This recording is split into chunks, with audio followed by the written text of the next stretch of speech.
Hello everyone and welcome to another match of the machine draft. And I don't think this pack makes any exception to the fact that you often first pick a rare in this format. It can even be a pack with two rares in case the Multiverse Legends card would be a rare or a mythic rare. This one isn't. Nahiri's Warcrafting is probably gonna be the pick. Let's check these other options. If you manage to draft the Phyrexian tribal or close to that deck, this would be of course much better than your average 3-drop. But as a first pick, it's a little bit risky because you don't even want to play this card in decks that don't have a lot of Phyrexians. Invasion of Kamigawa is a little bit too expensive to my taste. I would maybe try this to play this, but I would want to really be able to defeat the 4 defense battle for this because the bounce isn't worth 4 mana. Definitely it's not. Sorry, it's a tap, not a bounce. Tap and stun. Okay, I'm gonna take this 5 damage spell, and the Gargantua was good option. There was a final flourish, but it's not as good of a removal spell as this thing. Because this is just 3 mana, 5 damage to anything but a player. And then if you kill something that has not that much toughness or defense or loyalty left, then you can maybe even get to get another card. Now this is played this turn, not until the end of your next turn or something like that. So this is not gonna always net you a card, but sometimes it can. Alright, so the options here, there's no mono red card. I'm gonna be picking, I think it's gonna be one of the red golden cards. This is Hoplite is, well, definitely needs backup, but it's really good. This is better as a, just as a 4/4 hasty, and this can pump other things. I mean, it's a better card, I think, when you don't know if you're gonna have a lot of backup or not. So I'm gonna take the Geodem here.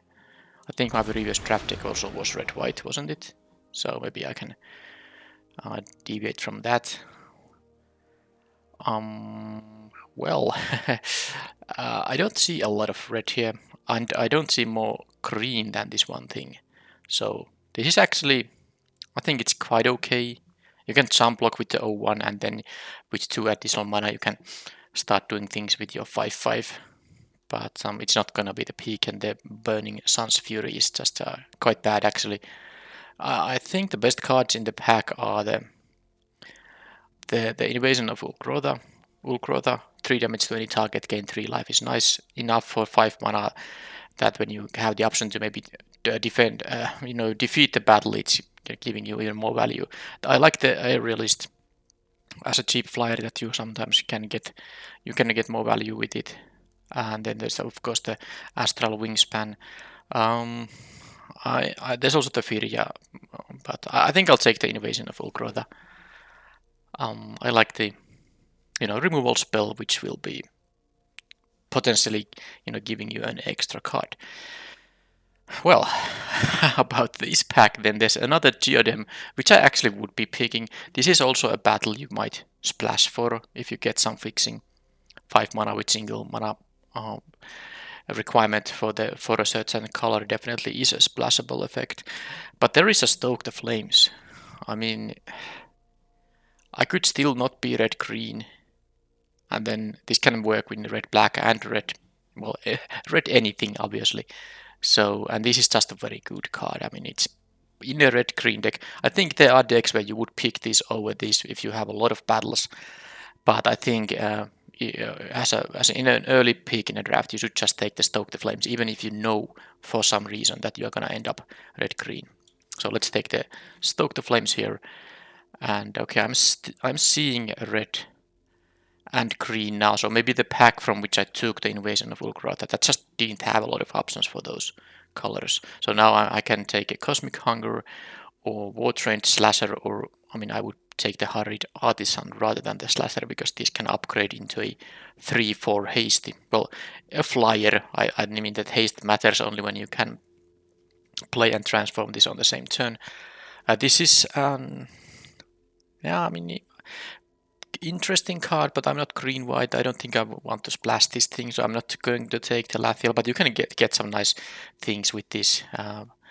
But here, Cosmic Hunger versus Artisan, I think that's the options. I'm gonna just take the Cosmic Hunger now. Although I might not be, green. I just didn't realize it. I mean, it was a little bit too late. I have only one green card, so I could be, for example, a red-black. I could be red-blue. I could be red-white. But well, I took the Hunger. But I could have taken the 3 mana 2/3 uncommon that can transform into a flyer. I didn't, so that's it now. I have to live with my decision. But then again, this pack doesn't really have a lot of stuff going on. This is decent if you need to enable some kind of a splash, but I'm not quite there yet. For the Stoke the Flames, I can actually play the reinforcements. I might pick something else that convokes. Yeah, Bola Slinger is okay. I think I'll just take the 2 mana, 2/1/1s and see how the draft goes on from there. Now there is a nice convoke spell, because I see a green card, but it's not amazing. Coming in hot is playable, but not interesting. A Javeliner, well, again playable. This not even that playable. I don't like the 1 mana 1/1 for tied with this ability. I would rather just it be like a 2 mana 2/1, for instance. Anyway, I'm gonna take the refusal because I like it. I just took the reinforcements, which is very good with it. This intercessor is also decent, but I'm gonna try the refusal here. If blue is open, that's definitely. I mean, it's definitely worth seeing if blue is going to be open. And take this, to get a kind of a reward if it turns out that it is open. Alright, Rada Coalition Warlord is not as good as in Dominaria United, where the dual lands of the format, gave you domain boosts. This is going to be only like +2/+2 for a 4 mana 3/3, and it can't target itself. It's not that great. I'm gonna take something else. I'm actually I don't care about this, but I actually take the Flywheel Racer now. It can also help me with the splash. The Fertility Favor is like okay, but I don't know yet if I'm gonna be green or not. Okay, there's the Invasion of Kamigawa. Am I supposed to try it? So this taps and stuns, so it's actually worse than a bounce, because at least when you bounce a thing, they have to recast it, and if it's a token, you get permanently rid of it. And of course, this set has those incubator tokens. 2/3 flyer that can draw you some cards. It's a fairly weak pack, so I think I'm going to just take the blue card because I'm not that interested in this other stuff. I took the refusal. I could be a blue-red, but why is this Mirror Shield Hoppla? This was legit the thing I was considering picking from this pack, but I chose the Geoderma instead. Wow. I mean, this is so good if you are red-white, and it is better than the Prankster, which I could take as a safe pick, which is going to be a red 2-drop regardless of my colors, assuming I'm going to end up with red. I want to actually take this because it's such a good payoff. I lose the 1-2-drop, but hopefully I'm not getting punished for that. But if I, open like a white or a bomb rare, I mean, I really miss not having. I mean, I would miss this card if I didn't pick it. Now, I don't think black, white is very suitable for my picks here, so I'm gonna pass this thing. I don't like the Bond Warden. I'm gonna take the Kite if I will be red, green. This Kite I think is quite okay. And here I'm getting the Pyretic Prankster after all. I don't like this thing too much, so I'll take a 2-drop. I don't think this is a bad card at all. It's totally fine. I also got this Harried Artisan, and somehow I missed this was in the pack. I mean, this was worth mentioning at least. I didn't mention it. I think I still take the Artisan here. Yeah, the 6 mana removal, maybe not.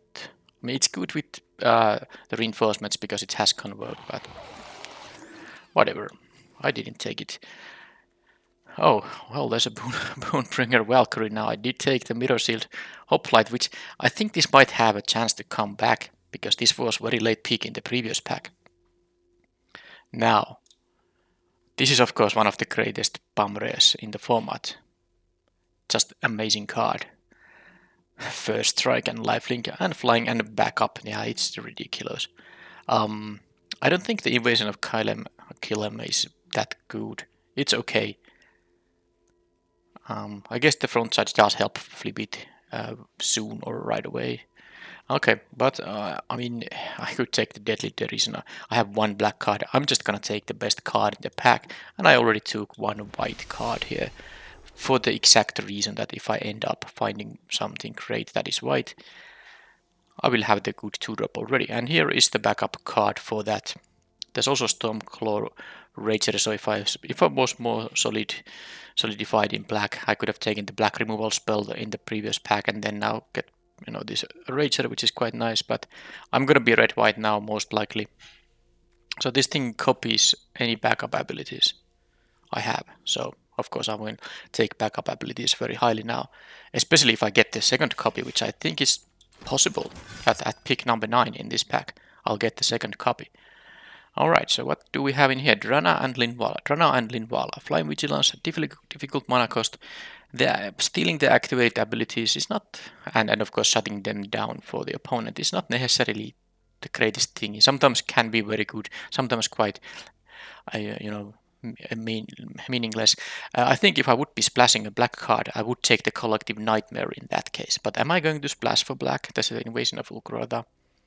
I could just take another Sigiled Sentinel here. I actually think I might get back the other Hoplite, and then I want to have this very decent. And this is just a decent card. 3/3 Vigilance, unless you want to keep the counter somewhere else. Yeah, I'm gonna.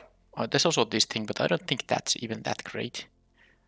When you look at how this, I mean, it's a 3 mana 2/2 transforms into a little bit bigger thing. But I think for my picks, I prefer this. The Sentinel. Okay, Realm Breaker's Grasp is the white removal spell here. I think it might be the best card in the pack, in fact. Although Marshal of Sulfur would be better in blue-white decks that at least have some number of knights, but it's not that tough for blue-white to have knights in this set. It's the knight color combination, but yeah, of course for my deck I take the Pacifism. Okay, there's a Rayab. There's also the Kendra Spell Spear, which is really decent. The double prowess on the transform thing is pretty nice, and with the ward 2. And then the front side is a 2 mana 2/2 with prowess. That's also quite good. So I don't think I have, unless I play the Kite Sail, enchant or equipped. Yeah, this is mostly gonna be a 2 mana 2/2, so I'm gonna take the 2 mana 2/2, which is more often going to be something else than just that. Chalfrin Lancer for some knight action. How many do I? Oh, not a Marshal of Sulfur here. Well, I'm not blue-white here. Only 8 creatures, by the way. Knights, only 2. I think I'm still taking it, because the other option is like the Knight of New Coalition. There is a Skittering Surveyor here, of course, but I just don't think I need to splash anything here. I can play red-white, not make my mana worse. I take the Lancer for now. I might find more knights, and now I have a reason to really pick more knights, of course. And I'm not getting any. I'm getting a Golden Sail Aeronaut. I don't think this is that good, because a 5 mana 3/4 flyer nowadays isn't that great. Now this is better than that, because you can choose to keep someone the counter and flying for a turn, but it's still not that great. But I don't need another Kite Sail, and I think I'm pretty solid red-white now, thanks to picking the rare and some nice white cards in this pack, so I'm not interested in any of these other cards. I'll take this. I should maybe cut the non-red, non-white cards, or cards that are some other color than either of those. Alright, so this is now the last pack before the pack that might give me a second Hoplite. Am I supposed to take the backup creature, which I'm not actually that fond of, or the very decent sideboard card? I think because I have these 3 mana creatures already, I don't need this, even though it has backup. I'd rather take the Sunder the Gateway, and now this is slightly disappointing that I got a late Hoplite in the previous pack, but don't get in here. But let's try the Invasion of Kylem. So ETB is +2/+0. Yeah, it's nice pump effect. And then you of course want to get those 2 tokens. It's a very nice payoff if you get to flip the battle, and the front side does of course help flipping it. Here I should take the Swiftwater Cliffs in case I want to actually splash for the blue stuff. I wouldn't splash for the refusal, but invasion. No. Well, I guess I can still get a blue card I want to splash, so let's just do that. Another Invasion of Kylem.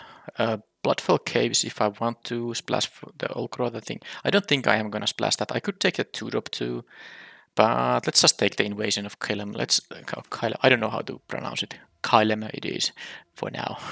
Alright, has something here. Nothing is interesting. Which of these do I have the fewest copies? Not a lot of any of those. Okay. Same applies here. I think this is a better card, so I'm gonna take this away. Oh, I got the Knight of New Coalition this late. That's very good with my Knight energies I have here. I don't have a lot, but I have some. Okay, Invasion of Kaldheim with a rare siege here. So what does it say? Enters the battlefield, exile all cards from your hand, then draw that. Oh, you have to. There's no exile up to however much you want to. But you can play the cards. Okay, that's not so good actually. I mean the front side. I mean you can net some cards, but that requires a lot of mana, of course. Discard a land card, deal damage.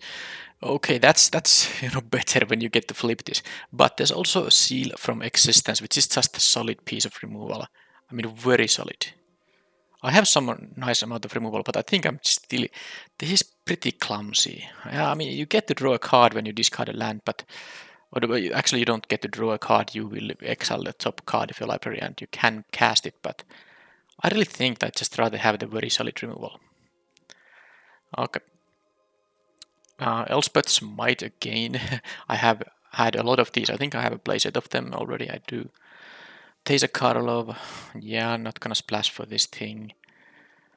I can't splash for this thing. If this was single black, that would be, of course, worth considering, but with double black, it's not. Invasion of Dominaria. You get the Serra Angel out of this thing. That is very nice, but I do need some creatures here, actually. But I don't think I'm gonna take a creature. It's gonna be the Smite or the Invasion of Dominaria. I'm actually taking the Invasion of Dominaria now because I have 2 of these Invasion of Kylem, so Kylem, I promised to say Kylem, and that is gonna make it easier to beat battles. And I'm also hoping to get the the red 2/2. That. When it's a 2-mana 2/2 with trample, when it attacks a battle, it gets +1/+1 until end of turn. That's a very decent card for this deck because I have so many battles now. Am I gonna take the Skittering Surveyor? This is Shatter the Source, Sunder the Gateway. I don't think the Zada is that great when you cast. Well, you can do some great stuff, but I don't think my deck is really well positioned for it. Here I'm going to take the Skittering Surveyor. It's still gonna be good in decks that don't even necessarily care about splashing, but it's just a nice one to have. Do I need a 2-drop? I mean, there's an Invasion of Mercadia. This is quite the battle deck, in fact. But this is a good one. The creature you get out of this is really good. And the front side is, it's a spell you have often seen. Thrill of Possibility, and what's there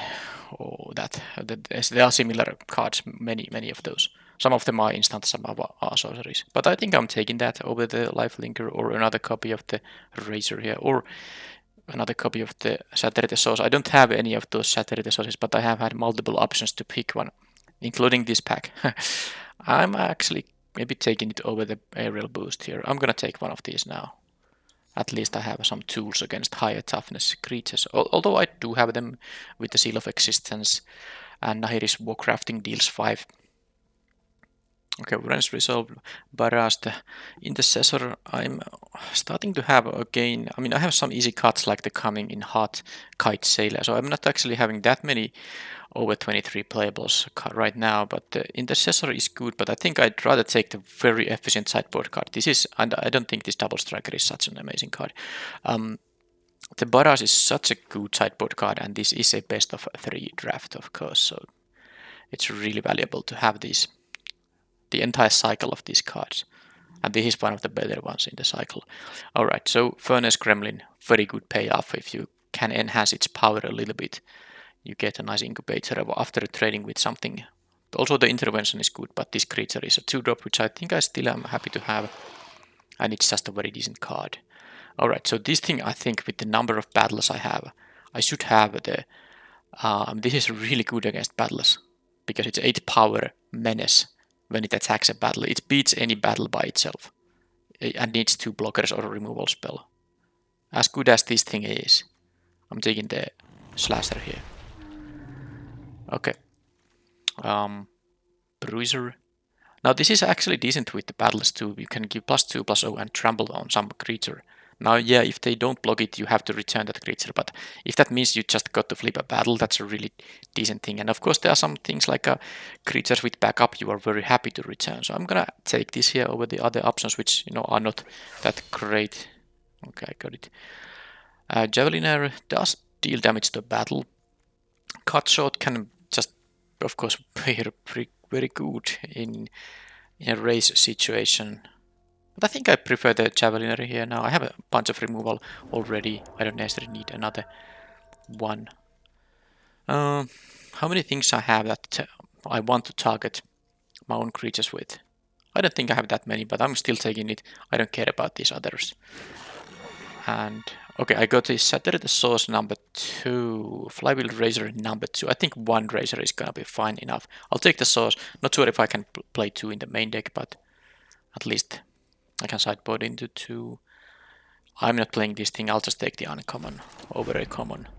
Wrench Resolve, it's not decent. I don't think I'm gonna it's gonna find room in the deck, but maybe in some grindy matchups you want to sideboard it in, because it is a 2-for-1 later in the game. So if you know you are gonna have a long game, Wrench Resolve definitely becomes a better card than in games that are fast races.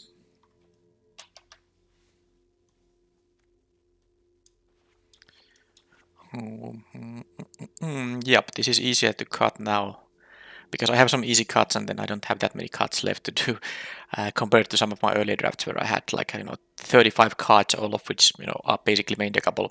It's nasty to cut like 10 and even more than 10 cards from a deck. Okay, so the easy cuts are coming in hot. And Kite Sail. No, okay, the Kite Sail is actually very good with the number of battles I have. How many did I have in the end? 4. Yeah, that's easy to have like one battle per game, I think. I mean, not necessarily, but on average, 1 in 10 cards is gonna be a battle.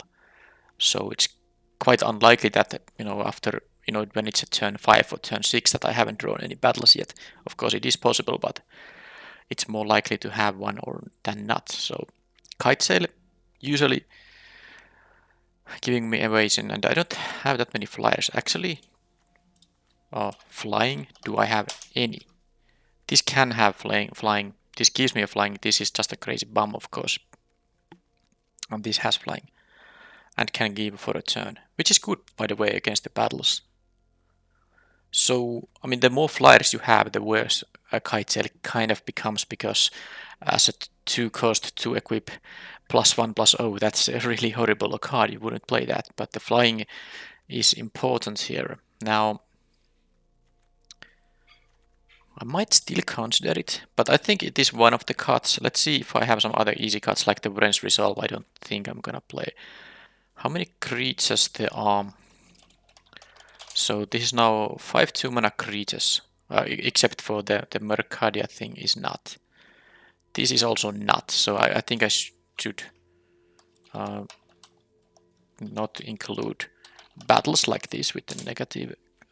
No, well, not battles, battle without the S. But what am I doing here now? This is now the creatures. Now I do have a 2-drop which is kind of a creatures. It's the Ral's Reinforcement. So this is now a 5th one, and the Flywheel Razor does function as a 2-drop.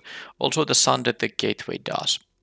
I mean, it can just give me a 2/2 incubator. Well, not an incubator, but incubated. What's the transformed thing? It's a Phyrexian. Okay, it can give me the Phyrexian token right away if I don't destroy something with the first option. So with this I have actually 6 cards that can affect the board on turn 2. The Flywheel Razor with delay. And then I have the removal here. Okay, so let's see if I have some other easy cards in here. I mean, the Invasion of Kylems might be, but I want to try them, and I think my deck is fairly decent at beating battles. I wouldn't actually mind having another slasher here. Shatter the Source. The number of removal spells here is 1, 2, 3, 4, 5, 6. I think I could you know, play with just one of these. And then I think I can cut one of the 5 drops. Again, I have the decision to, maybe play only 16 lands. I'm also looking at the surveyor here. So let's see if I cut the Javeliner and the Shatter the Source. Okay, pretty even amount of red and white here. There's only 2 cards that require 5 lands. Now there are 1, 2, 3. There are 5 cards that require 4 lands. How important is the Skittering Surveyor? Because I don't kind of need it for curve reasons. It is my 5th 3-drop creature. I could see cutting it. And yeah, I didn't mention this is of course a 6 mana card, but thanks to Convoke, and this thing also thanks to Convoke, can be cast with a lower amount of mana available.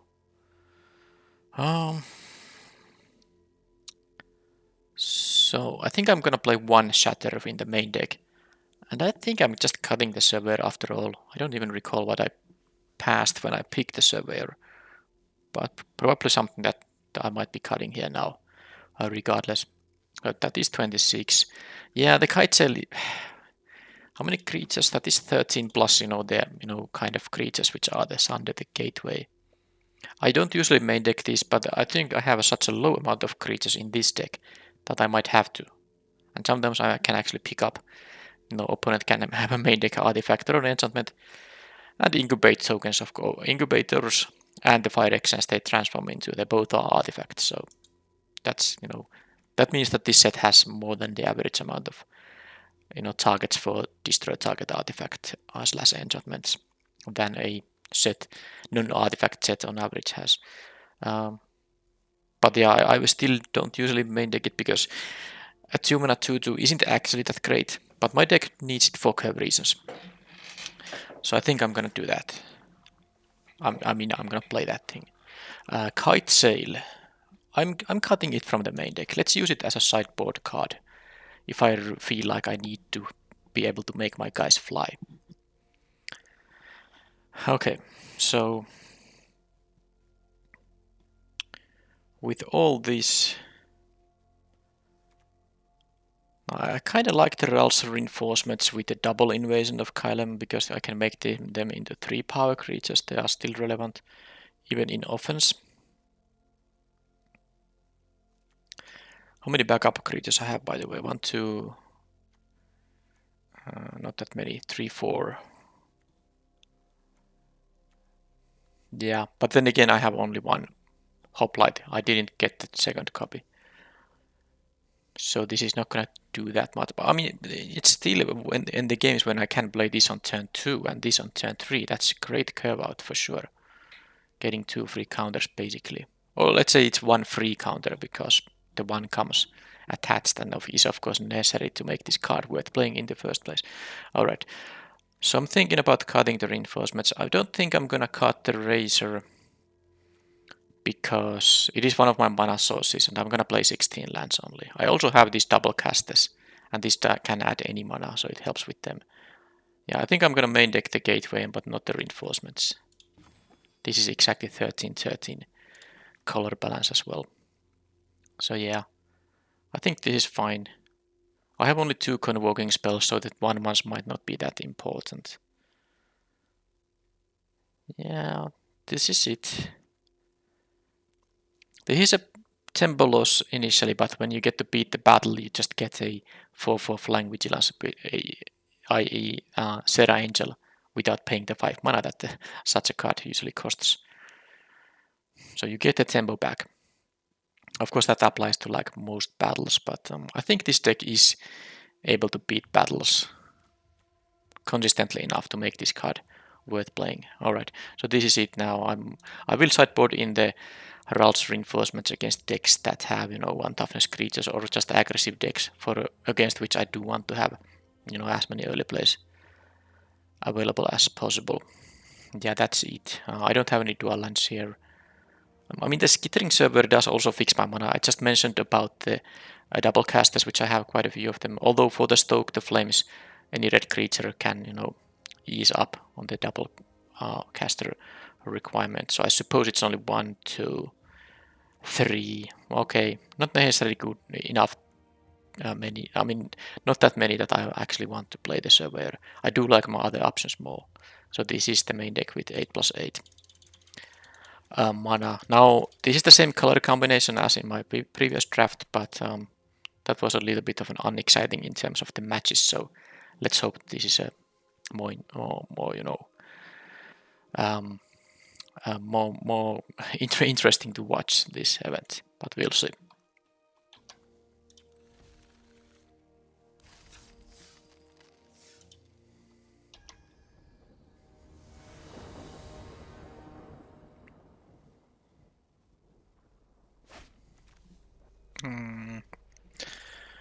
Yeah, I'll keep it. I sadly don't have the 2 mana action here, but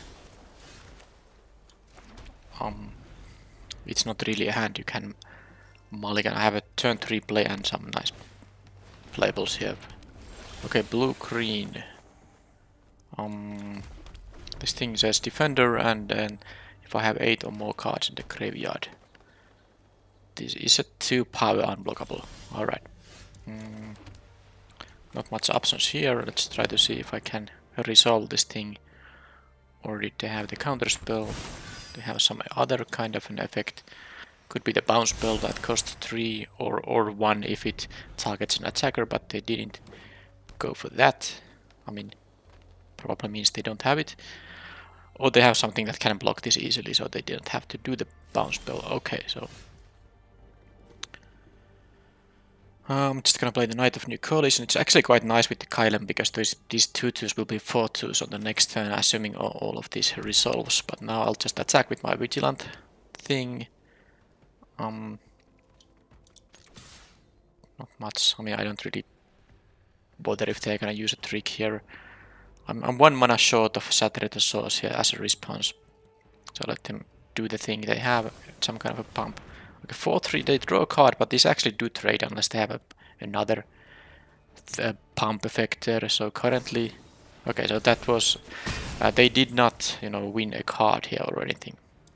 That was just a, they cantripped with this and then this traded with my Sentinel, so that's totally fine. So let's see. I hope they don't have a 5 toughness blocker, because if they have a 5 toughness blocker, I can't really attack into it, even with the Invasion of Kylem.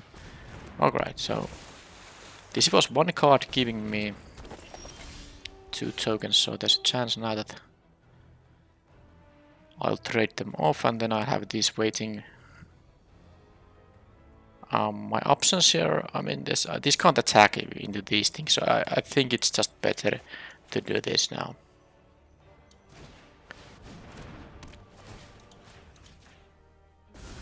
And let's try to, of course, flip the battle to get the 3/2s there.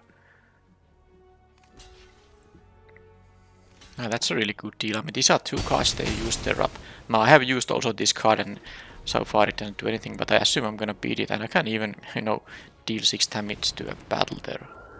Okay, now if they get any +1/+1 counters, they're gonna get an extra. And they're gonna make this thing harder to defeat, actually. Oh well, hey, I'm still not having that double red. I have 2 of my 3 double casters in here. Alright, so Pyretic Prankster, I think it's gonna be just playing this and transforming it. Now if this dies, they have to sack a thing. And it's a 3/2, of course. Do I have anything yet? Yeah, I do have the battle that says discard a card to draw 2 cards, so I definitely should keep an excess planes in my hand. Mountain I would of course play, but not the planes. So this taps for as much mana as this thing has power. They still have, 4 cards in their hand. It seems like they did miss a land drop. Yes, they did, because they started the game and they didn't play a land on their previous turn, which was their 5th turn. So they're gonna draw 3 and discard a card, and then they get this, I mean, assuming they defeat this thing, they get this ring which can copy spells, and that includes permanent spells. Creatures and battles, they just become token copies of those. Yeah, so this thing is sorcery activation, so they can't do anything with battles anymore. Oh, I got a Boonbringer Valkyrie. Well, that's convenient. I mean, there's no real reason to do anything else than this thing. They might have a, you know, the blue bounce spell, by the way. Yeah, targeting an attacker costs 1 mana, and they can untap the island and bounce this thing, which would explain they didn't use this. Another explanation would, of course, be that that they forgot it's a sorcery speed activation. But I mean, I have to try to do this. I hope they don't bounce it. But we'll see very soon. Okay, they didn't bounce it. So they could have either removed a counter from the Invasion of Rin or, you know, added a counter on this Kylem thing, but they did not. I don't think they're ever gonna block with this thing, so that was, I think, a straight up mistake. One that I have also done. But it's important to remember, you can always untap a land, but the battle ability is a sorcery speed activation only. Now, of course, I have a Boonbringer Valkyrie in the game, which is a huge problem for the opponent if they can't deal with it. But they have, what, 6 cards in their hand, and access to 5, no, actually access to 6 mana, so I don't expect, yeah, this Valkyrie to really survive. But it also already did something, it gave this thing a counter, and now they have to start jump blocking if they don't want me to get this happen. Now what they can do is attack into the Invasion of Rin, but they chose not to. Okay. So, what does all this mean? Because they didn't attack, they are planning on blocking. Now, are they having a pump effect? Because what I could do, I could give this another counter, obviously, and flying for this turn to flip this thing.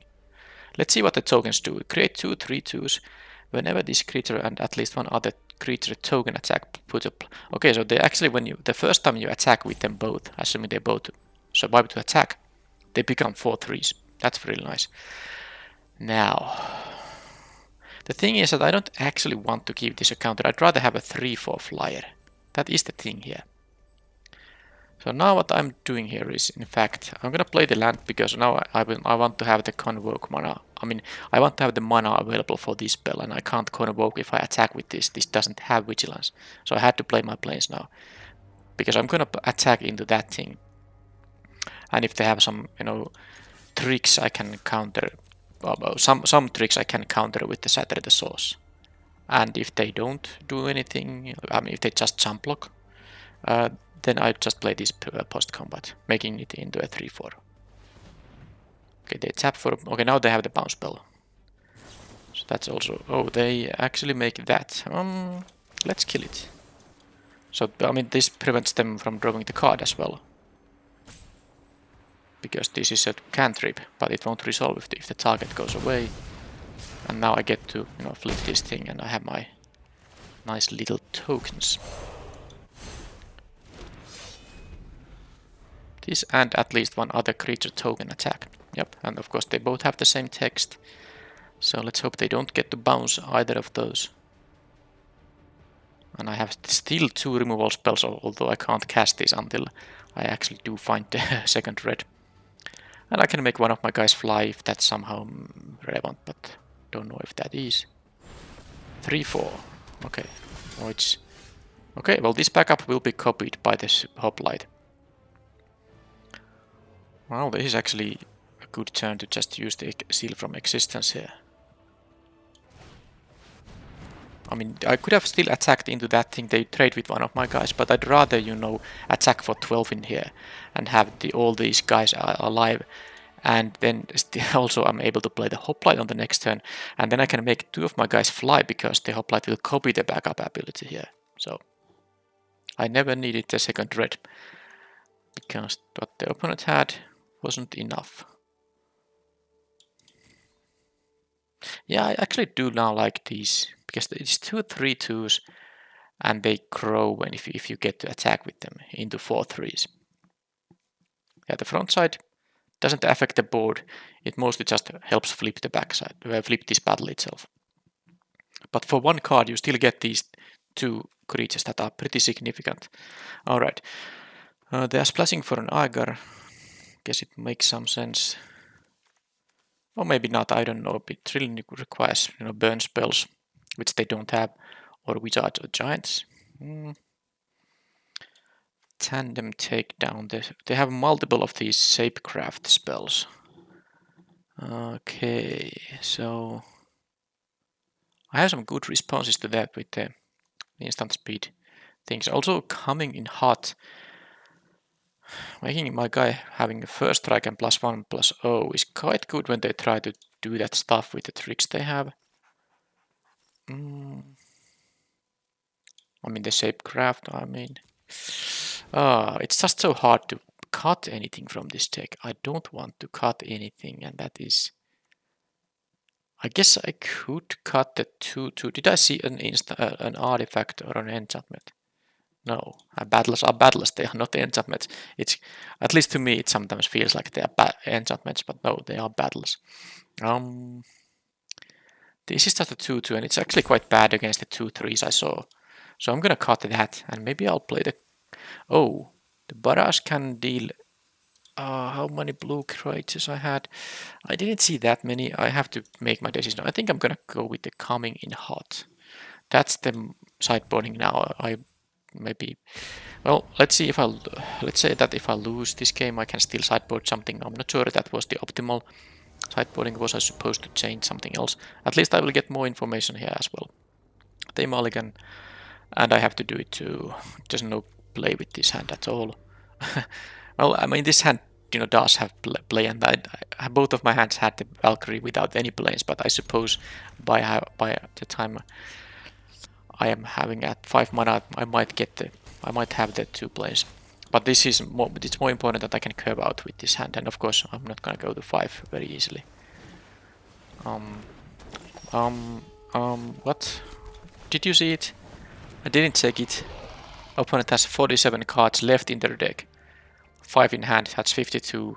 That is 55 cards in the deck. It's so often you see this in this unranked draft. This never happens when you are, high mythic or something in their premier drafts. You don't see opponents who have more than 50 cards in their deck unless they have a Yori on there. Okay, so am I going to... I mean, they have this mana adding ability.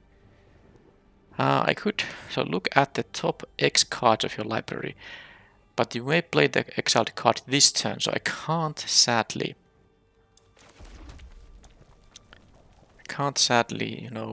get a land with it, because I would be interested in a planes. But maybe I'll do it on the next turn, so I'm gonna just attack for a... I know I can use that. I could have used the Stoke the Flames on this, but because they have 2 mana, yeah, if they had only 1 mana creature and then stuck at 2 mana, I think then I could have used the Stoke the Flames, but I'd rather, not use my removal on these things, and I will use them on something that are bigger threats. And this thing can still get rid of a 5 toughness creature. This can kill a 4 toughness creature, so I can deal with something quite big as well. But on the next turn, if I don't draw a land, I will just go with I will fire the Warcrafting and try to find the planes. And the Whispered Hope is a good target to get rid of because... Okay, well, I found the planes already. Because this can, make them have more +1/+1 counters than they otherwise would. So this is an easy turn, of course. Now I will just keep attacking here. I don't expect them to do any blocks. If they do, I have a tricks here available. If they take this one, I'm not gonna, of course, pump it. I'll just play this thing and hope they don't have a counterspell.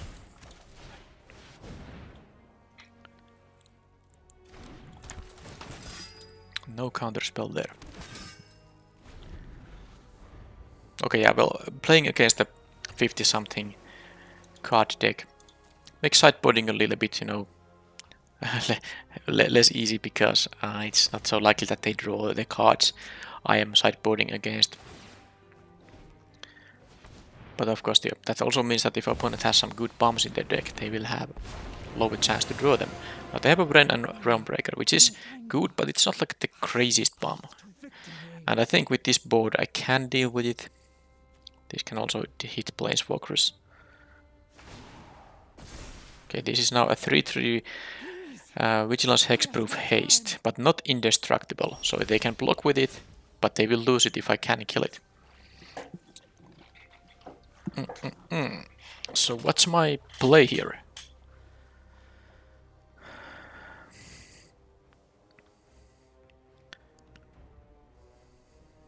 Now I could just kill the Wren and Realmbreaker. This is only a creature for a turn. This will stop being a creature on the next turn. So that's one option. Another option is that I will use the Warcrafting to deal with the Whispered Hopes Kami. Then attack, and with the coming in hot, I can deal with this island and deal some damage to Wren and Realmbreaker. Because I do want to get the planes, and getting to look at 4 cards would help a lot in there.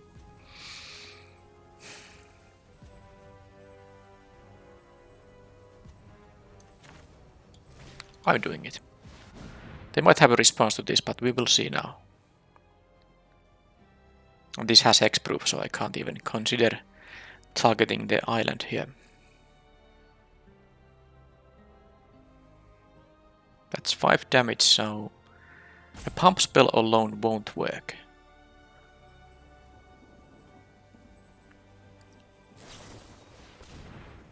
That...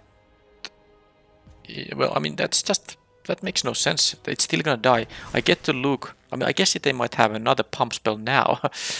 It's possible, but they already had to tap the island for that, so... I mean, this will tap for 4 mana now. So, of course, they can do something else, but let's see what is this now. I don't understand. What was the point of that? Well, let's just move to combat. They have 4 mana in their mana pool, so they have to use it now. So they just messed up. They wasted 2 cards, basically. Anyway, let's get rid of that. I'm just confused. What they tried to do, whatever they tried to do, it of course did not work. Okay, let's just continue. Now they will not have this creature anymore. And, well, I'm gonna say that I have a pretty decent chance here now too. Okay, they get to draw 3, discard a card, but you know when this is how the battlefield looks like, you don't want to use 4 mana to draw some cards. That's not how it works. I mean, that's not how winning games works.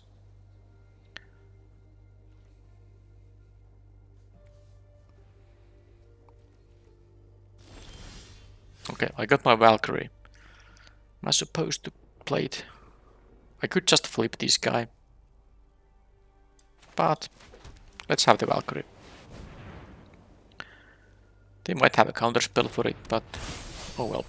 I'm gonna actually pump the Gremlin now that if it dies I get, you know, always at least an incubator that is, you know,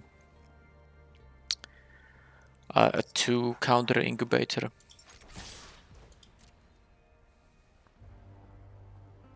So again, they didn't use the potent tracker on the invasion of Rin. They have a trick, but I have a coming in hot, and with prowess this becomes a 4 power first striker now if they try to do something to enhance the tracker here. They might have the, you know, becomes a 4-3. Yeah, they untap an island. It's gonna become a 4-3. And I can't, you know, counter that. I don't even have the Stoke Flames up now. But what I can do is I can make this guy into a first striker. Also, it has trample, so I can trample 1 point of damage here. I think this is pretty much game over because blue-green, of course, doesn't have access to mass removal effects of any kind. So there's no way they can beat my board here with me having to stoke the flames in hand. They get to scry 3, be my guest. How am I gonna do this? I'm just gonna, you know, yep. I'm gonna transform this guy into double prowess thing, and then of course just attack and see how they block. They are gonna, I mean, the best they can do in terms of blocking is probably the Gremlin because I can pump that, and they will still take, lethal damage. So even without the Stoke the Flames. So that was pretty easy.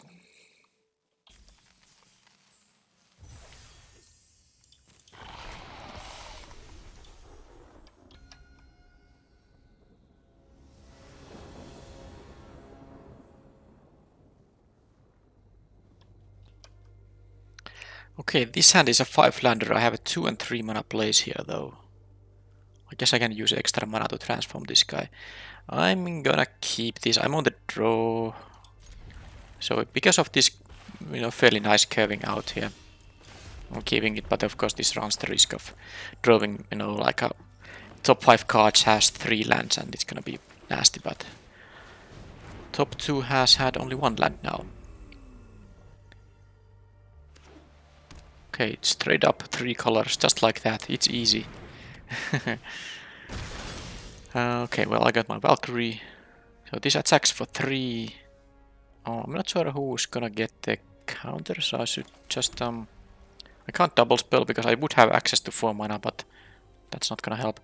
So this could attack for 2, but I'd rather attack for 3. And I'm not interested in blocking, by the way. This is a 4/4, so it's not like I can even block it profitably. And it has vigilance, so it can block, which is a little bit annoying, but I do have my artisan, which I can make into a 3/4. But this is still a nasty race, especially if they have something for 2 mana, which would allow them to, have a nice tempo play here now, because I did miss my... No, I didn't miss actually 2 drop, but one of them is a Razor. Oh, this will kill my thing once they have 6 mana. Oh, but Invasion of Dominaria is good, but this is a 3 mana to... So I can't quite... Yeah, I can't quite...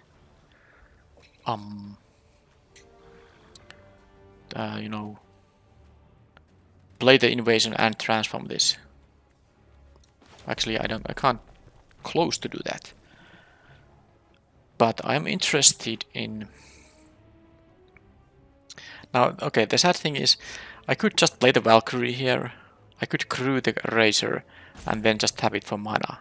For 5 mana. But that's gonna be so vulnerable. I'm gonna be so vulnerable in that case. I do think I just rather play this thing. Do I? Who knows, maybe I will draw a 2 mana card. Then I can cast it also. Okay, because I want this battle to be on the battlefield. Because this gives me the Serra Angel. The point is that I want this to be on the battlefield when I do the attack with the Valkyrie. If I just transform this on that turn, it's not doing that much. This will fly for a turn anyway, thanks to the Valkyrie. And a transforming, if you transform a permanent on the battlefield, it will retain its counters also. So if I give it the counter, it will still have it. It will be a 4/5 flyer, basically. Now, okay, they have a Phyrexian deck. This is also a Phyrexian soon when they transform it. Yeah, they can attack for 5 now. That's it.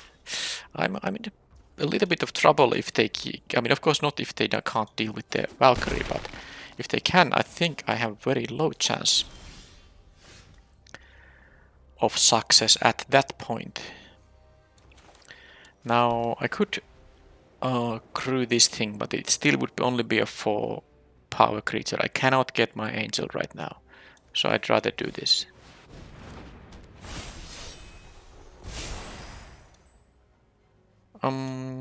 Yeah, I could still crew this with the angel, but I mean, they have a 5/5 blocker in the ground, so that's really not what I want to be doing.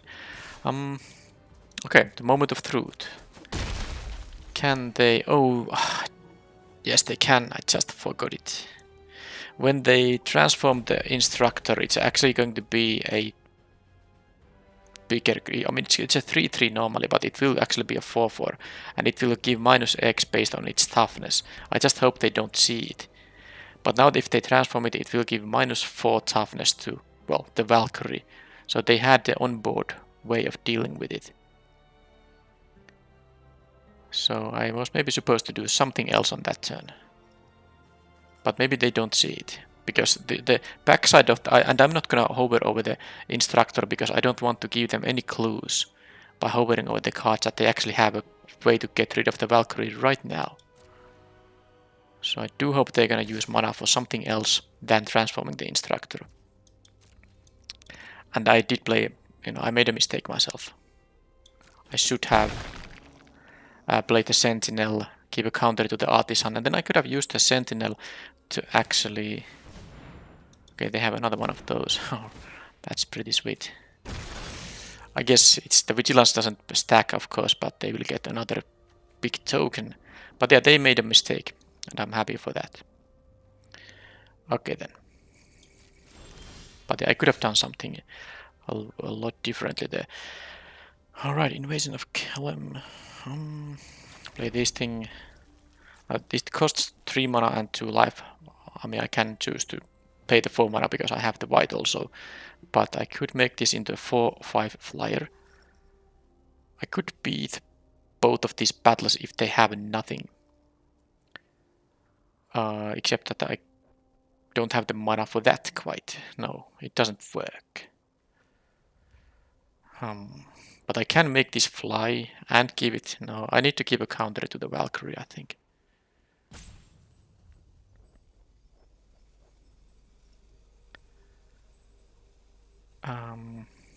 They have a... This would be a 5/5. This would be a 3/3. Kind of want to have the Invasion of Kylem, but is it something I shouldn't do this turn? I think it's something I'm not supposed to do this turn. I am going to... What I'm gonna do though is... I'm going to actually give the counter to the Valkyrie right now to get it out of the range from the herbology instructor. Hopefully they don't have a response to this, because if they do, I'm in trouble. They do. Oh man.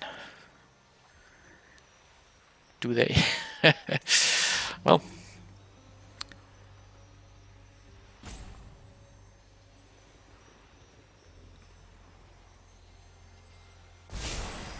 Not yet. They could still have some tricks like them. They could have the trick that says, 1 mana trick, +2/+2 and reach and untap as well. So the biggest creature they could have a 7 power reach. So I could actually play the Invasion of Kylem here if I am tapping the Razor here. But... And this will fly. I don't want to trade this before it flies. So... Because I could make this into 7 power flyer, that is the thing here. I'm gonna need to go to combat actually. Whoa. Again, I made it. Yeah, okay. Let's hope this works. Because, I mean, I just ran out of time almost. Well, I guess they now have their trick if they have. It's still in declare attackers, so if they have it, then they have it. Could also be a bite spell.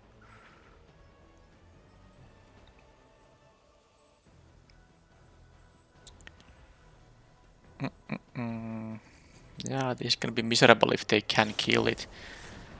-6, -6. Well, nothing was really gonna work there. Figuring out if I should make this into a... I mean, I guess I can make it. It doesn't cost anything to make it into a creature. But, I mean, I just lose my... They were able to even sacrifice, it's an artifact or creature, so they were able to sacrifice just a smaller incubator token. So now what I can do... I can transform this guy without paying life, but then that would tap the Razor.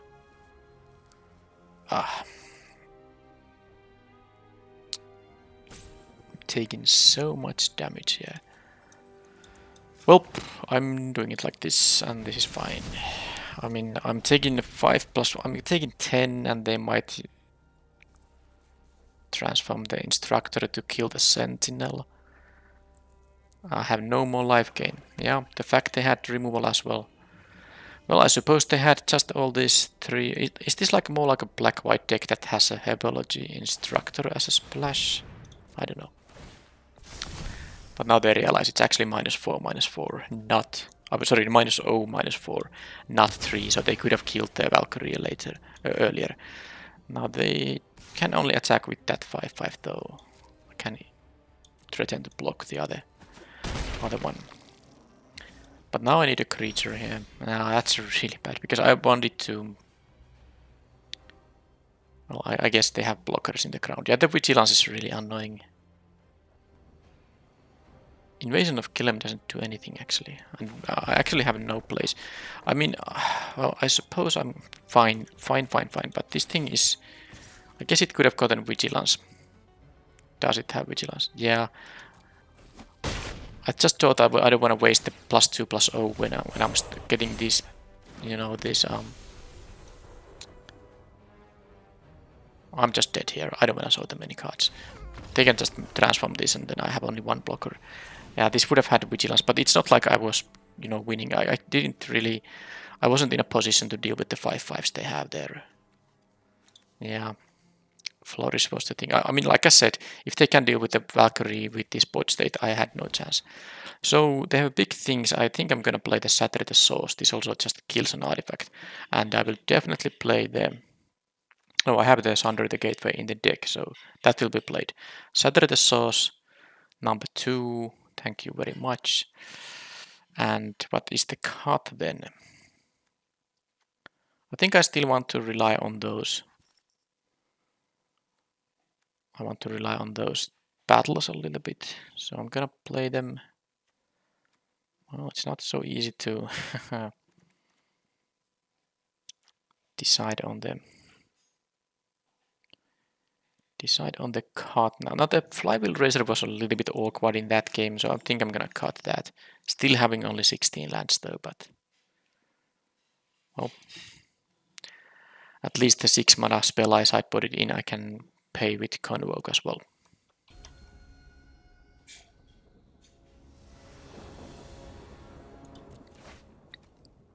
What's with these hands? That would be very nice 2, 3, 4 curve if I had one mountain in here.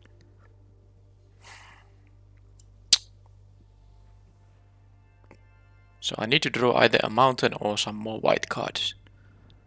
I have an even distribution of white and red cards in the deck, so I'm slightly more likely to draw white spells than red spells. I'm gonna keep it because this is so good if I can find the you know, the red producing land. It feels like the opponent has such a good deck that I don't want to Malthus 6 here because this will be a decent chance to win if I hit the red one up. I mean, I don't need to hit it on for turn 2, that would be unrealistic expectation, but by turn 4 I need to have another spell or a mana. Jeez. Of course, if I draw a land, it has to be one of the 5 plains, not one of the 8 mountains. But yeah, I need now a spell. Either a mountain or a white spell. And the white spell I accept if it is the Valkyrie. Look at this. I mean, I'm getting with my 2-color deck. Yeah, I'm just done. I don't. If your opponent gets 3 basic lands without fixing by turn 3, and it's, you know, I just drew plains and red spells, exactly the stuff I needed not to draw. I needed to draw mountains or white spells. Yeah, so this was a tilt concession, but I mean, this is just amazing. They're gonna make this into a 4/4.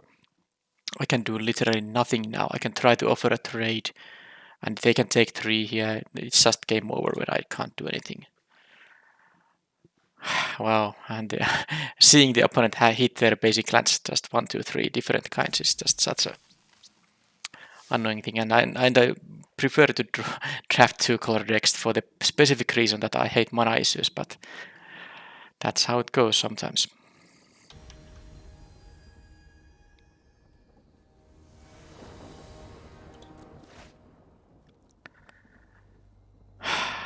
Well, this hand actually isn't even that great if I had plains and mountains, so I'm gonna mulligan this one. Finally. I don't have the 2-drop, but actually my deck doesn't have that many. I'm playing against the Yorion deck, so they have actually, I mean, Yorion as a companion deck, so they have a 60-card deck here, as you can see, but that's, you know, that's allowed to happen when you are having a Yorion companion. Now, not every draft allows you to get a companion Yorion, but if your colors are open enough, you can get enough playables for that. Now, the Sulfurin Lancer is very good with the Knight of New Coalition, so it's gonna become a 5/5 Vigilance on the next turn, and then the turn after that I can play the Invasion of Kylem. Now, so this is a 3/2, can't really block this guy. This is not a Knight, Dwarf Pilot. But they're gonna take 5 here now. I think the Lancer is quite nice. The Vigilance can also matter, although not necessarily that much in here, because I'm not gonna block it with the Lancer, but I'm gonna block with the token. They are playing blue, so they could bounce the token. It's much more reasonable to trade the token than the actual creature card. If you had a means to bring back stuff from your graveyard, then you could want to trade with the creature card, not the token, but that's not the case here. So it does cost 3 mana for them to get the Yorion to their hand, but once they do that, that's actually a 4/5 blocker also in the air, so that's going to be nasty.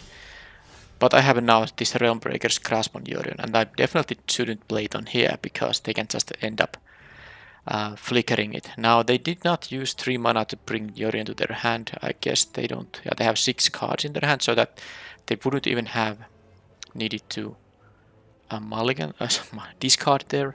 So they have something for my turn, but I don't know if is it just card draw spell, is it a trick that kills a thing. I don't really know. I don't want to play the Aeronaut into open mana, because this can be quite useful here. So what I'm doing here is I'm just playing this and doing this, pumping these guys, try to flip the battle. Could just be a counter spell too. Yeah, they will trade with the 3/3, so I'm gonna put +2 in here.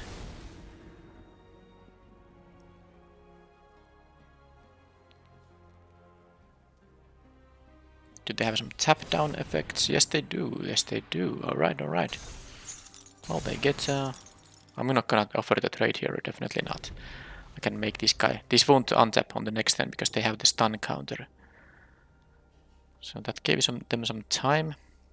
But I'm in no rush here. I mean, I didn't need to flip this on the previous turn. They didn't do much, and once they play Yorion, I can just have the Realmbreaker's Grasp on it. Marshal of Sulfur, okay. Rona, oh, this becomes an annoying thing. I might actually have to... Well, I can't use the Realmbreaker's Grasp as long as they have the Yorion here.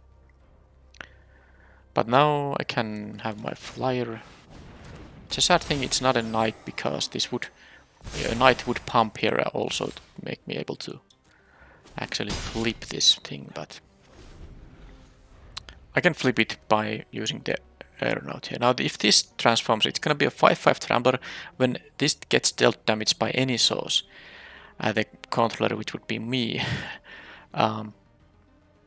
exiles a card at random from the hand, and they can play it without paying its mana cost. And it's a land, they can just play the land as well.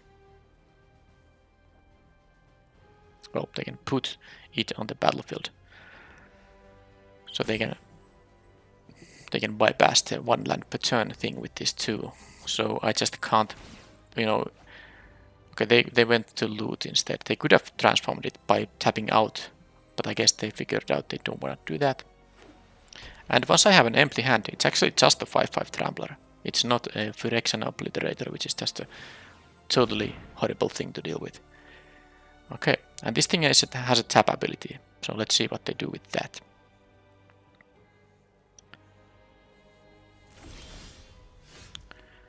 This requires attacking with the Bruiser itself.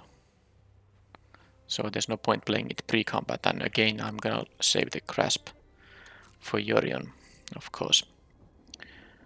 So if they tap the flyer, okay, they tapped that guy, well, I guess it's understandable, because they can't really prevent this from flipping, but I can do this now. And play the Bruiser. Block there. Okay, this seems pretty decent, because I have, these 2 guys come here, and remember, this will be 4/3s unless they tap some of them. And now I have this thing which can give a creature of mine +2/+0 and trample, and then I have to return it, which might be a good thing if I choose to return the aeronaut. And if they tap out for the Yorion, even with a land, no, with a land drop they actually could use the, yeah, but they would need an untapped land. They go for looting right away, which means this is not available to block, which is really good for me. Yeah, my board is pretty wide here now. They are behind for sure, but.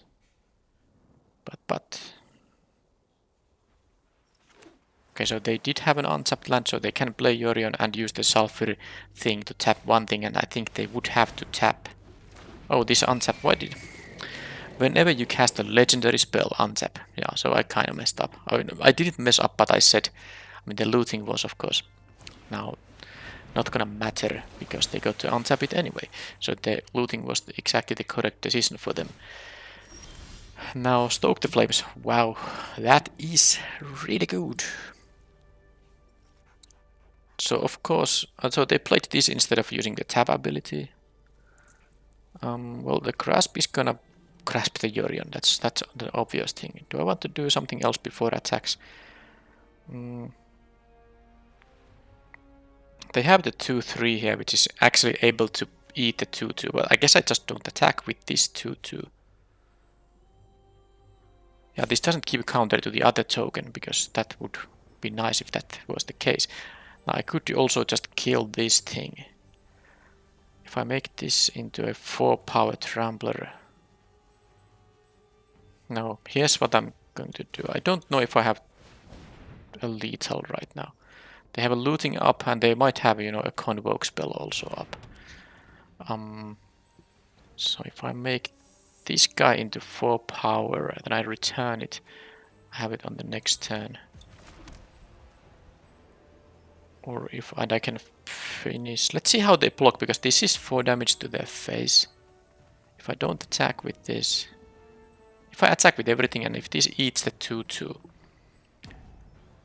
there's still gonna be a 4. That's 10. I mean, it's actually going to be lethal, isn't it?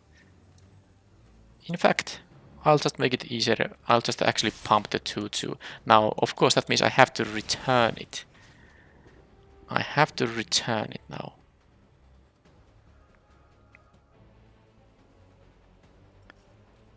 And of course, that means it you know, just disappears. But I think this is lethal with the Stoke the Flames. Stoke the Flames that I can, you know, burn them with. Because this is 6. I mean, they are not gonna block this, which is gonna die anyway. So this is 6, they go to 8. And then they have to make some nasty blocks here. I want to just check if they do the...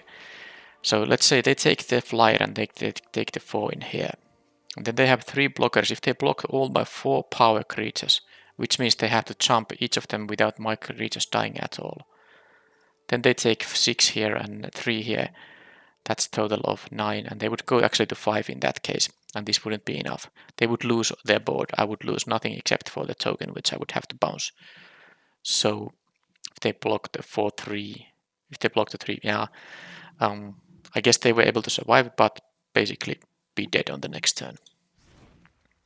Now the Yorion deck with so many cards, it's very tough to sideboard against that. I guess they will have always access to Yorion, which means that the Lithomantic Barrage is really good. It's also good against, you know, a lot of these things. Did I see anything that doesn't... Yeah, I guess it doesn't...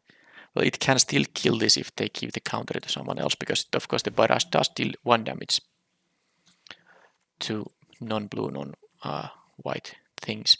But do I also want to play the source number 2 here? So if I do that, I think I'm gonna cut the Sunder the Gateway again. It's not so good against this 2/3 or this 1/3. Because it's often gonna be just a 2/2. And then I have to make another cut. I like the Aeronaut here. I like the Bruiser here. I like all this stuff here.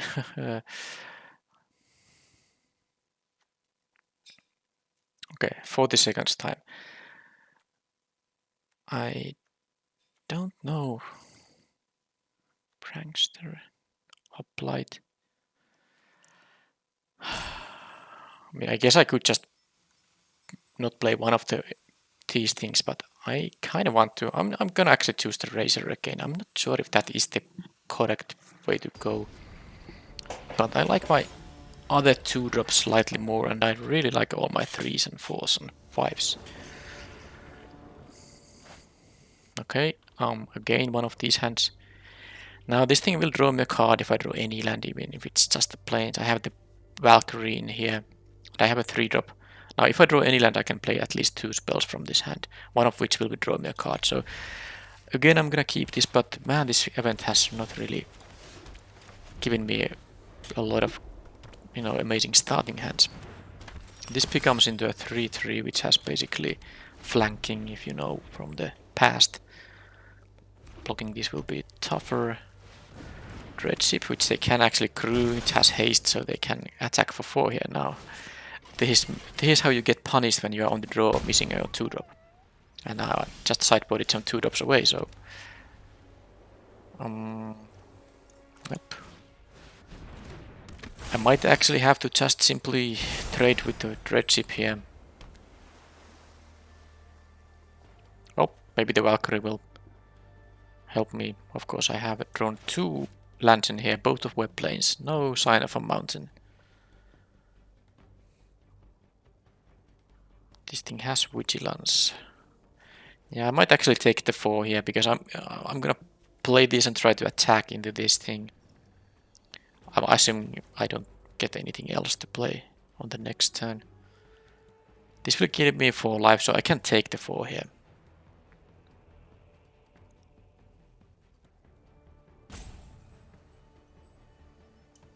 This costs 3 mana to transform. This costs 2 mana to transform. So they don't have mana to, transform both of these. Because if they transform this, they of course have the 4-1 up as well. So they're gonna attack for 3, which I'm gonna accept. Now they don't have a means to crew this thing. Wow. I guess I have some Yorion protection now, but let's hope to draw a mountain, please. Or at least a white spell. No, double red. How about that? Okay, this is... I have drawn 2 plains and all red cards. Well, you know what? Plains will be good now because of the Valkyrie, so... Oh, double strike there. I take 8 here now. They might... Yeah. They are not gonna attack with this thing because they would have to tap the Scald for that. So they're gonna leave the Scald to block. As a double striker is actually quite decent because I can't attack with the Sentinel. So now I need to, of course, just get a land of any kind to get the Valkyrie, gain 4 life, make up 4/4. Yeah. Well, that's not a... I mean, it's not great, but it's fine. It's fine. They have the Yorion, so they can actually, flip it back at some point. Oh, but they can crew that thing. It's not gonna work. It is not going to work the way I want it. I thought I'm getting my 4/4. But of course, that's something they can do now. I think I needed to draw the land for that Valkyrie. Now I can attack here, trade these things. This can crew still. Yep. They can use this for crewing forever. Well, I don't really know if there's anything else to do here than this. So next turn, if I get the Valkyrie...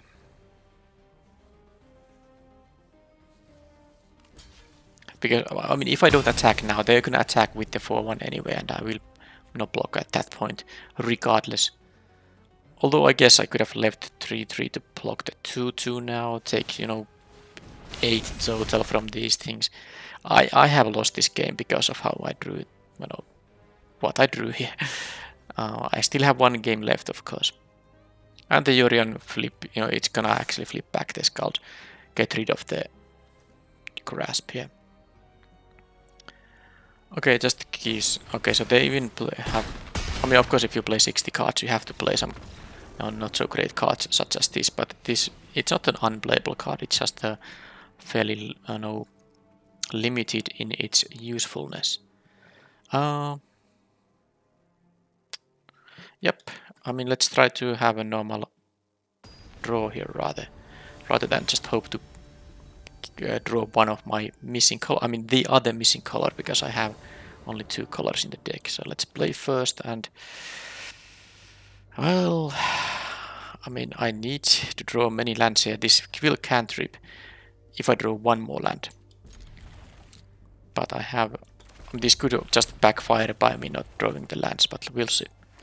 I do have a 2-drop here, and I did draw the land, so that's good. I have one thing with the backup ability, so that could be maybe copied, but it's a long way until I'm at 5 mana. They have no problem hitting the 2-drops. I was really hoping that they would not. But, you know, the land is really good, because now I can play the slasher here. And this will flip this itself by itself. Or eat 2 blockers, because it will have 8 power if they block it with 2 blockers.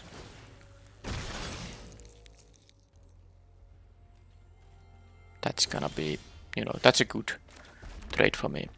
Plus I can do this on the next turn. So this is all fine.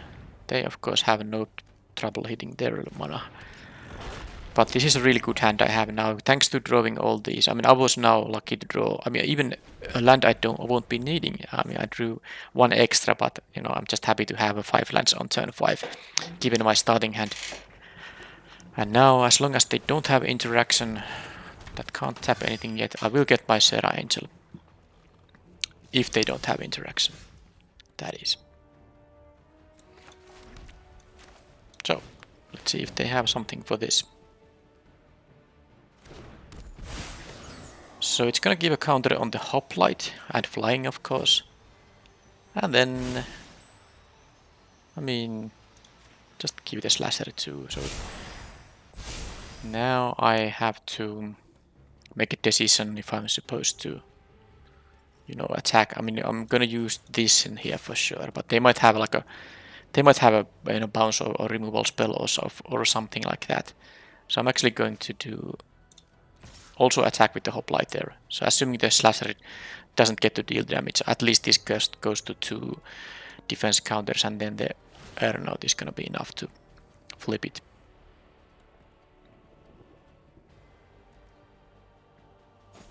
Okay, so I kind of lost 3 damage there, but I think it was worth it.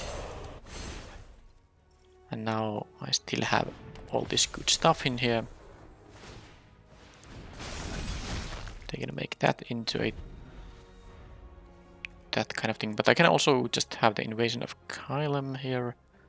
They will be having maybe mana for tappings. And I don't currently have any of my Jorion answers, so they can now put Jorion to their hand and tap something. And then I need to find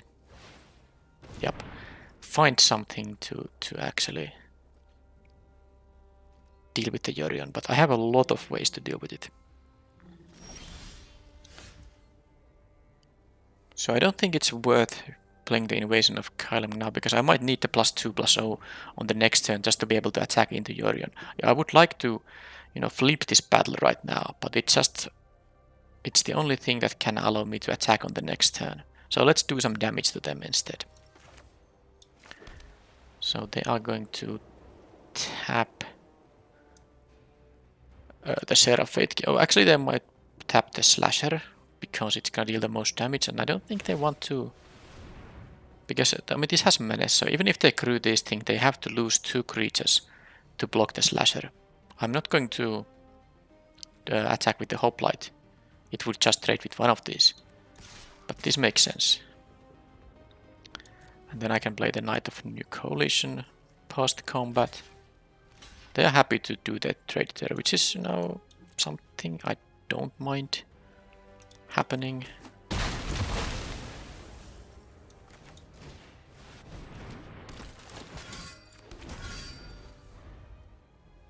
I mean, this is good, especially against the invasion of Kylem, but I don't think it's...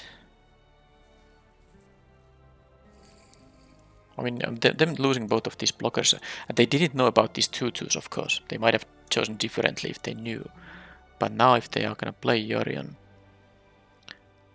they will get to, get another incubator from this thing, of course, but that's really not much. That is not much.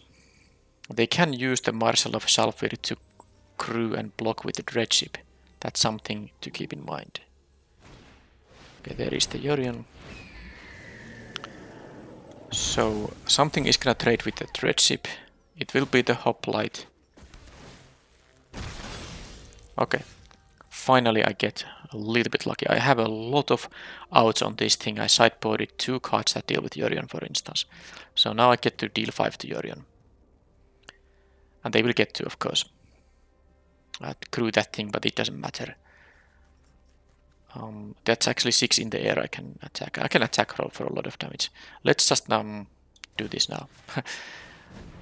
Is there a convoking spell? Yeah, they could actually have +2/+2 and flying with convoke, but that would tap their entire board, and I would be able to attack for 13 damage. Now, is it time to trade off the Hoplite, or just wait until I might have another backup ability? Because of course I don't mind trading any of these other stuff. The flyers they can't block. This will attack regardless. Now this is going to be blocked by the Dreadship. I think if I get some backup creatures it will be great anyway. So I'm not going to save the Hoplite anymore. They're even willing to lose the Marshal of Sulfur. So they might have a mass removal spell. Or they just know that they won't be having 2 mana up for the tappings, because this is blue and white. And they are stuck at 5 maybe. Now I have a very good board. I actually have just a lethal attack in the air, which they don't know about. Because I can give both of these guys +2/+0. And that's it. Unless they have something with this 1 mana. This is going to be a lethal attack. I can play also this and give it haste, but it doesn't actually... Yeah, no, that's not the way to go here.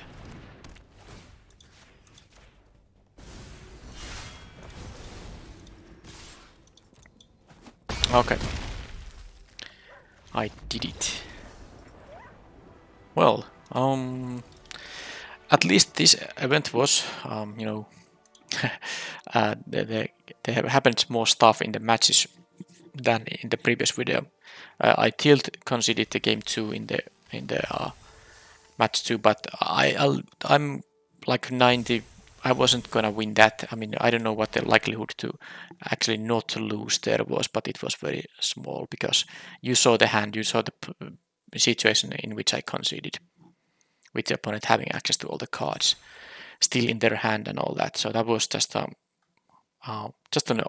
annoying game with me not getting my mana or anything. All my draws were just bad in there, and there were multiple draws in the game, and the opponent gets to curve out with their 3 colors easily. So that was why I conceded there. But I literally just also, well, not literally, but I with very high likelihood was gonna lose that game anyway. So I just, when you are not having fun, it's better to move to the next game. This is not a arena championship or anything. It's just a draft queue. So even in theory, you have always a chance to win. When it's too small of a chance, I don't want to, torture myself by playing a game which is just, kicking me in the head. But 2-1 is a decent result still, and again, Moonbringer Valkyrie, well, very good when it doesn't get removed, but, well, when opponent has the removal, of course it's not so amazing then, even though you get the 1 attack in on the turn, you use the backup ability on someone else. And the invasion of Kylem, I think I like this now a little bit more, because the tokens are, I mean, as long as the opponent doesn't deal with one of the tokens, you basically get 2 things that attack as a 4/3 right away, on the next turn. That's really decent. And they keep growing, and you can even have some other tokens. So I mean, let's say they deal with one of the 3/2s, you can still have like an incubator, a Phyrexian from an incubator token, and you can still at least keep enhancing the remaining one. So I think this is a fine card, and well, I think this was a pretty basic, red-white, a little bit of an evasion, a little bit of a battle theme here, some removal, some a bomb rare, curve out, and to win, that's how it goes. I just wasn't really able to curve out that often because of how the how the draws went and starting hands. Shatter the Source is yeah, I think I had it mostly stuck in my hand in the games where I was having mana issues anyway. Because I don't think that if you normally, let's say, play your third land on turn 3 and have your second creature on turn 3, then this also already is a castable spell. Of course, that means tapping all your creatures and all your lands, but still, I don't think the fact this costs 6 mana is such a big deal if you are able to play these cheap creatures. I still had a fairly decent mana curve here. A little low on the creatures, maybe 13 on the creature cards, but still. I think the Shatter the Source is a kind of card I'm happy to play as a one-off, and then I might sideboard into more copies in case, the opponent has a Yorion or something like that. But yeah, that was it, a 2-1 result. And hopefully our next one won't be another red-white deck, but I think based on how the draft went, moving to red-white was just the only reasonable choice, because I opened the bomb rare in pack 2, and I don't think the other colors even were that open. Red and white were at least sufficiently open in the draft. So let's hope the same doesn't repeat in the next video, so I can have some other kind of archetypes too on the channel. But we will see it in the next one. Thank you for watching, and bye bye.